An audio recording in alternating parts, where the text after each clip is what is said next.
마태복음 5장 33절에서 48절까지.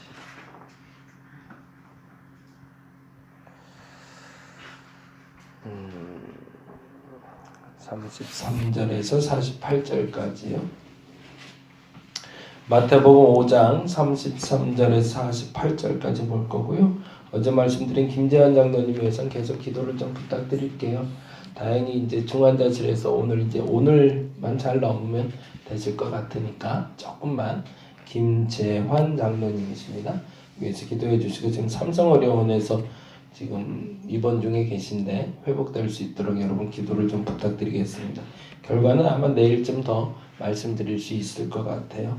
33절에서 48절 우리 같이 한 목소리를 읽도록 하겠습니다. 또 옛사람에게 말한 바 헛 맹세를 하지 말고 내 맹세한 것을 주께 지키라 하였다는 것을 너희가 들었으나 나는 너희에게 이르노니 도무지 맹세하지 말지니 하늘로도 하지 말라 이는 하나님의 보좌임이요 땅으로도 하지 말라 이는 하나님의 발등상임이요 예루살렘으로도 하지 말라 이는 큰 임금의 성임이요 내 머리로도 하지 말라 이는 내가 한 터럭도 희고 검게 할 수 없음이라. 오직 너희 말은 옳다 옳다 아니라 아니라 하라.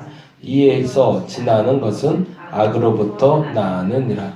또 눈은 눈으로 이는 이로 갚으라 하였다는 것을 너희가 들었으나 나는 너희에게 이르노니 악한 자를 대적하지 말라. 누구든지 내 오른편 뺨을 치거든 왼편도 돌려대며 또 너를 고발하여 속옷을 가지고자 하는 자에게까지도 가지게 하며 또 누구든지 너로 억지로 오리를 가게 하거든 그 사람과 심리를 동행하고 구하는 자에게 주며 내게 꾸고자 하는 자에게 거절하지 말라. 또 내 이웃을 사랑하고 내 원수를 미워하라 하였다는 것을 너희가 들었으나 나는 너희에게 이르노니 너희 원수를 사랑하며 너희를 박해하는 자를 위하여 기도하라. 이같이 한즉 하늘에 계신 너희 아버지의 아들이 되리니 이는 하나님이 그 해를 악인과 선인에게 비추시며 비를 의로운 자와 불의한 자에게 내려주심이라. 너희가 너희를 사랑하는 자를 사랑하면 무슨 상이 있으리요? 세리도 이같이 아니하느냐? 또 너희가 너희 형제에게만 무난하면 남보다 더하는 것이 무엇이냐? 이방인들도 이같이 아니하느냐? 그러므로 하늘에 계신 너희 아버지의 온전하심과 같이 너희도 온전하라. 아멘. 사실은 47절과 48절은 5장 17절과 만나고 있거든요. 한번 볼까요? 47절, 48절 같이 읽어봅니다. 또 너희가 너희 형제에게만 무난하면 남보다 더하는 것이 무엇이냐? 이방인들도 이해하지 아니하느냐? 남보다 더하는 것이 무엇이냐에 좀 줄을 쳐두시고요. 이 말의 뜻은 거기다 그렇게 적어두시면 구별되다라고 적어두시고 다른 말로 거룩하다라는 말로 연결되면 좋겠어요. 예수 그리스도를 알고 하나님을 믿는다라고 하는 사람들은 뭔가 달라야 되지 않겠는가? 남들보다 더하는 것이라는 표현 때문에 조금 불편하게 하지만 남들하고 좀 달라야 되지 않겠는가? 일반 사람들하고는 좀 다른 모습이 있어야 되는데 똑같다면 그건 예수 믿는 게 아니지 않겠는가? 그 얘기를 하고 있고 그 말은 구별되다. 그러니까 분리되는 거하고 구별되는 거하고는 다른 겁니다. 분리되는 건 성속 자꾸 이제 분리하는데 이건 거룩한 건 이건 거룩하지 않은 건 이렇게 되는 것이 아니라 그 교회에서 말하는 거룩은 포용할 수 있는 구별을 말합니다. 그러니까 이 작은 것도 품을 수 있고 더러운 것, 작은 것 상관없이 다 품을 수 있는 그릇. 그것을 거룩하다라고 표현하거든요. 그래서 그 우리가 달란트 비유 이제 나중에 한번 살펴보겠지만 달란트 비유 말고 옥토, 씨 뿌리는 비유가 나오잖아요. 씨 뿌리는 비유가 나올 때 다시 한번 말씀드릴 건데 옥토에 뿌려진 씨가 싹이 난다라는 표현을 하잖아요. 길가에 뿌려진 씨 그리고 돌짝밭에 뿌려진 가시밭에 뿌려진 씨가 싹이 날려다가 나지 못하는 장면이 나오면서 옥토가 나오는데 이 옥토의 의미가 굉장히 중요해요. 옥토는 어떻게 해서 옥토가 되냐는 거죠. 옥토가 되기 위해서 저희 아버지 이제 양평에 그 이사 가시고 나서 텃밭을 만드는데 그러시더라고요. 예전에 한번 그 얘기를 했었는데 거기가 모래밭이에요. 그래서 물을 부으면 이게 축축축축 빠져요. 그래서 물 빠짐이 좋아서 사실은 건물을 지어놓고 건물이 튼튼하게 지을 수 있는 그 기반은 되더라고요. 근데 문제는 곡식을 심어도 곡식이 자라질 않는 거예요. 물이 다 빠져버리니까. 이게 흙이 형질을 바꿔줘야 되는데 형질을 바꿀 수 있게 하려고 비료도 갖다 쏟아줘 보고 섞어도 보고 그래서 다른 흙도 섞어보고 그러는데 안 되는 거예요. 거기서는 이게 자라질 않더라고요. 우리 안권사님 잘 아시겠구나 참. 근데 거기에 이게 한 1년쯤 2년 사시면서 그 땅을 바꿀 수 있는 계기가 된 사건이 있었어요. 그게 뭐냐면 산골짜기에다 집을 짓고 사시다 보니까 정화조를 묵어놨는데 정화조에서 그 변들 있잖아요. 인분들을 퍼가지를 않는 거예요. 그것 때문에 일부러 올라와야 되는데 그게 시간을 뭐 전화하면 한참 있다 오고. 근데 이것도 양이라는 게 정해져 있잖아요. 혼자 쓰는 그 통이니까. 그러니까 저희 아버님도 참 독특하시죠. 그걸 또 이제 다 퍼서 땅에다 그냥 뿌려버리는 거예요. 그냥. 어차피 뭐 그거야 뭐 그게 아닐까 싶어서 이제 인분을 그냥 다 뿌리셨대요. 근데 그 이듬해부터 아주 싹이 너무너무 잘 나더라고요. 그러니까 저희 아버지 그 얘기 하시더라고요. 세상 어떤 비료보다 제일 좋은 비료는 인분이라고. 그게 맞는지 몰라도.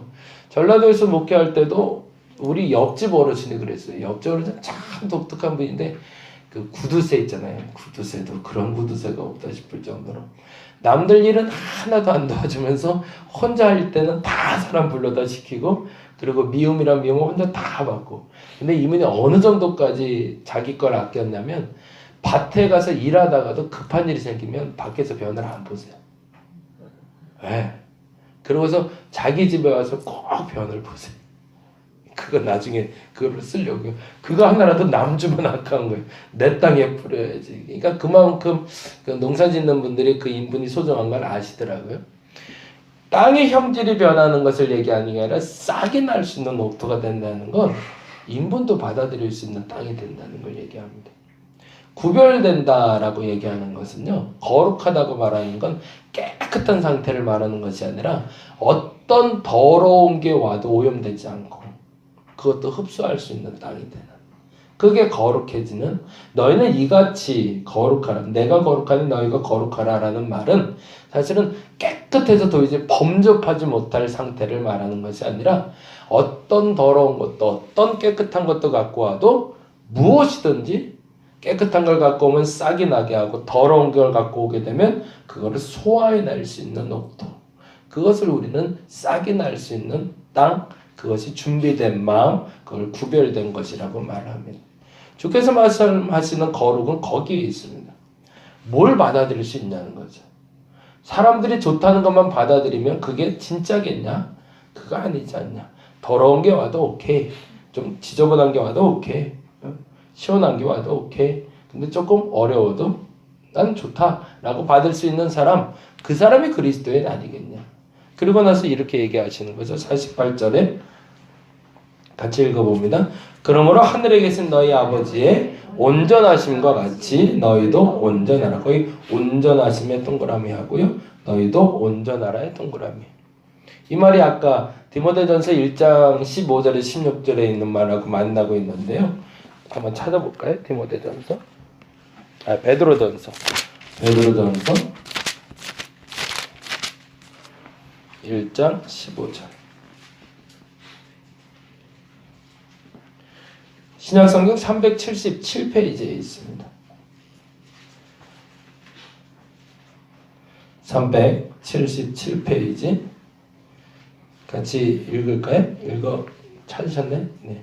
377페이지 베드로전서 1장 15절 같이 한번 읽어보겠습니다. 오직 너희를 부르신 거룩한 이처럼 너희도 모든 행실에 거룩한 자가 되라. 16절 기록되었으되 내가 거룩하니 너희도 거룩할지어다 아니라. 하셨느니라 라는 말하고 만나고 있는 거죠. 하나님이 거룩하니 그 거룩한 것에 너희 모든 행실이 거룩한 자가 되라 기록되었을 때 내가 거룩하니 너희도 거룩할지어다. 이 말이 지금 마태복음 5장 48절에 있는 하늘에 계신 너희 아버지 온전하신과 같이라는 말하고 만나는 거죠. 그거 온전한 건 뭐죠? 거룩하게 되다라는 뜻이고 구별되다는 뜻이고 구별된다는 뜻은 아까 말한 대로 더러운 건 더러운 대로 좋은 건 좋은 대로 다 받아들일 수 있는 좋은 것은 싹이 나게 하고 더러운 것은 자양분이 되게 할 수 있는 사실은 그게 교회인 거죠. 그 어떤 것도 다 품을 수 있는 것이 교회여야 되고 그래서 그 모든 것이 하나가 될 수 있는 그렇게 만들 수 있는 그것을 온전함, 거룩함, 구별됨이라고 이야기를 합니다. 근데 이런 상태가 되기 위한 것을 5장 17절에 다음과 같이 이야기하고 있습니다. 5장 17절 같이 읽어볼까요? 5장 17절 5장 17절 마태복음 5장 17절 같이 다시 읽습니다. 내가 율법이나 선지자를 폐하러 온 줄로 생각하지 말라. 폐하러 온 것이 아니라 완전하게 거기서 완전히 이런 말도 동그라미 놓을게요. 그럼 이제 몇 가지 정리하면서 갈게요. 이거 마태복음 5장에서 이야기하고 싶었던 건 레위기에서 말하고 있는 거룩하게 되는 것. 하나님 앞에 거룩하게 사는 게 뭘까? 그 질문에 대한 대답을 찾아가고 있는 겁니다. 레위기 법전을 통해서는 예배에 대한 회복과 예배에 대한 회복된 사람들이 일상에서 어떤 회복을 꿈꿔야 되는가를 말했다면 그래서 번제, 소제, 화목제, 속건제, 속죄제라는 5가지 제사를 얘기하면서 그 예배를 통해서 하나님과 관계가 회복된 사람이 이 땅에서 어떻게 살아야 되는지를 얘기했다면 마태복음 5장에서는 그 거룩함, 구별됨에 대해서 이야기하며 똑같은 방식으로 다음과 같이 이야기하는 겁니다. 완전하게 한다라는 말은 가득 차다라는 뜻이거든요. 17절에 완전한 건 가득 차다. 율법으로 가득 차다. 근데 보다 정확히는 율법으로 가득 차다가 아니라 아까 말한 대로 하나님과의 관계가 완전해지다라는 뜻입니다. 그것이 구별된 상태라는 거죠. 하나님과 관계가 끈끈하고 하나님과의 관계가 신뢰 관계가 도달된 사람은 율법으로 말미암아 완전한 상태가 된다는 겁니다. 그러니까 하나님이 좋은 건 다 좋고 하나님이 싫은 건 다 싫은 거죠. 근데 하나님이 싫어하는 죄에 대해서 멀리하되 그러나 죄에 있는 것도 받아들일 수 있는 상태가 되는 것. 그것이 거룩한 상태, 구별된 상태, 완전한 상태, 온전한 상태라고 동일한 단어는 아니지만 상이한 단어처럼 보이는 단어들로 하나로 묶어서 이 거룩이라는 단어를 설명해내고 있는 겁니다. 그러면 오늘 본문 속에서 그 거룩한 삶에 대해서 지침을 크게 3가지로 얘기하는데 그것을 잘못 해석해 왔다라고 얘기하면서 다음과 같이 이야기했습니다. 33절 보겠습니다. 이제 33절 5장 33절 빨리 보면서 갈게요. 시간이 빨리 가네요. 33절 같이 한번 읽어보겠습니다. 또 옛사람에게 말한 바 헛맹세를 하지 말고 내 맹세한 것을 주께 지키라 하였다는 것을 너희가 들었으나 라고 하면서 거기다 동그라미를 맹세에다가 좀 동그라미 놓을게요. 왜 맹세라는 단어가 나왔을까요? 담보하고 만나고 있거든요. 이제 부동산 업을 하시니까 잘 아시겠지만 우리 권사님 사람들이 말로만은 믿지를 못하겠는 거죠. 내가 내일 만나? 그걸 어떻게 믿냐? 이거 내가 팔게. 그거 어떻게 믿냐? 매매계약서 써. 매매계약서만 어떻게 믿냐? 거기에 보증금 걸어. 담보 걸어. 라고 말한 이유가 뭘까요? 말로는 믿지 못하겠다는 거죠. 계약서는 믿지 못하겠다는 거죠. 계약서가 아닌 계약금이 와야 나는 믿겠다. 그게 맹세라는 단어거든요. 그 말은 무슨 말이냐면 하나님 앞에서 사람들 앞에서 말로 하는 건 믿지 못하겠다는 신뢰관계가 깨졌다는 얘기를 말합니다. 맹세라는 단어가 들어왔다는 그 순간부터는 너 나한테 맹세할 수 있어? 라는 말은 사실은 그 사람의 말을 믿지 못하겠다는 얘기인 거죠. 그래서 한마디면 족하다라고 얘기하는 게 바로 37절입니다. 주께서는 그래서 그렇게 얘기하시는 거예요. 맹세까지 도달하기 전에 이 말 한마디면 족하다. 그게 뭐냐면 37절이에요. 같이 읽어봅니다. 오직 너희 말은 옳다 옳다 아니라 아니라 하라. 이에서 지나는 것은 악으로부터 나느니라. 뭐죠? 내가 내일 만나 그 집 팔게. 그걸로 된다는 거예요. 내가 내일 그 집 넘길 때 너한테 그렇게 말만 했으면 됐지. 거기에 계약서 쓰고 담보 쓰고 이미 그건 서로 간의 신뢰관계가 깨진 거다. 근데 이 얘기는 무슨 얘기냐? 믿는 사람과 믿지 않는 사람과 얘기 아니라 믿는 사람 가운데 그 정도의 신뢰관계는 유지돼야 되지 않냐. 내가 내일 설거지 해놓게.